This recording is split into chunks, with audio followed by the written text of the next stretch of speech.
Assalamualaikum warahmatullahi wabarakatuh. Selamat pagi anak-anak, apa kabar semua? Hari ini selamat berjumpa dengan pelajaran tematik.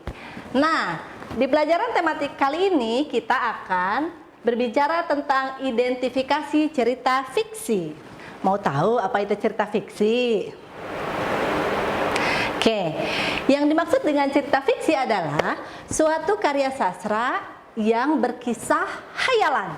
Jadi, karya sastra ini tidak terjadi dengan sebenarnya. Ini hanya imajinasi dari pengarang untuk membuat sebuah cerita agar menarik.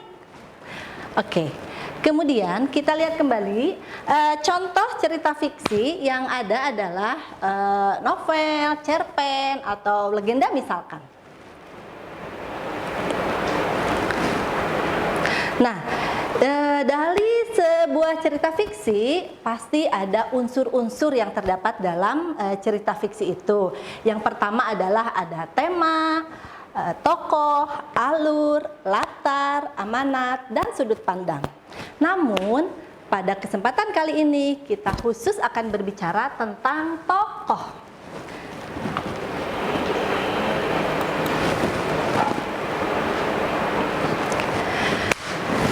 Yang dimaksud dengan tokoh dalam cerita fiksi ini adalah tokoh-tokoh yang ada dalam cerita fiksi itu. Tokoh itu terbagi menjadi dua.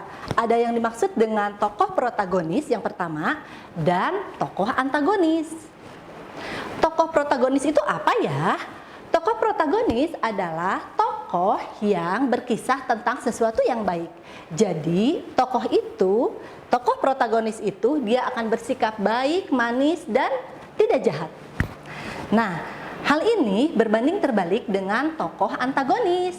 Tokoh antagonis adalah tokoh di mana dia berperan dengan sangat jahat, sangat licik, dan tidak baik, jahat sama sesama tokoh lainnya. Nah, dalam sebuah cerita fiksi, selain ada tokoh protagonis dan tokoh antagonis, di dalam cerita fiksi itu pasti terdapat sebuah hikmah atau pesan dari cerita fiksi itu. Apa yang dimaksud dengan hikmah atau pesan dari cerita fiksi itu? Itu merupakan amanat dari cerita fiksi tersebut. Jadi dari buku ataupun film yang kalian lihat tentang cerita fiksi pasti terdapat amanat. Nah, amanat baik atau hal-hal baiklah yang harus kita tiru dari cerita fiksi tersebut. Ibu yakin kalian sudah kelas 4, sudah mampu membedakan mana yang dimaksud dengan hal-hal yang baik dan hal-hal yang tidak baik.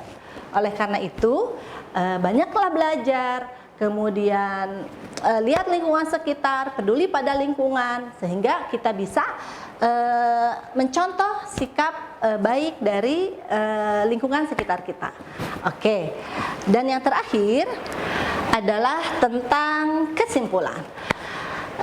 Pada kesempatan kali ini Ibu akan menyimpulkan. Yang pertama, pembelajaran kita adalah tentang cerita fiksi. Apakah yang dimaksud dengan cerita fiksi itu? Masih ingat? Ibu ulangi ya. Cerita fiksi adalah cerita atau sebuah karya sastra yang berasal dari hal yang tidak sebenarnya. Ini hanya imajinasi pembuatnya saja.